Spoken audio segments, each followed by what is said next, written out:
I'd marry you. Just say what you want. It's too early for a fight, girls. Come on. Wait, Darren. Are you available this afternoon? We'll try.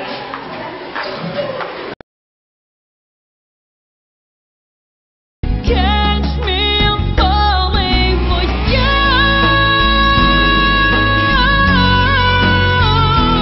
So, that's the guy who's flirting around? How dare you accusing me? You have no respect. Oh, really? I'm sorry, man. Stop flirting with my ex. She's mine. She's not yours anymore. Yeah, but sooner or later, she will be mine again. You two! Stop playing with me! I will not stop until you come back to me.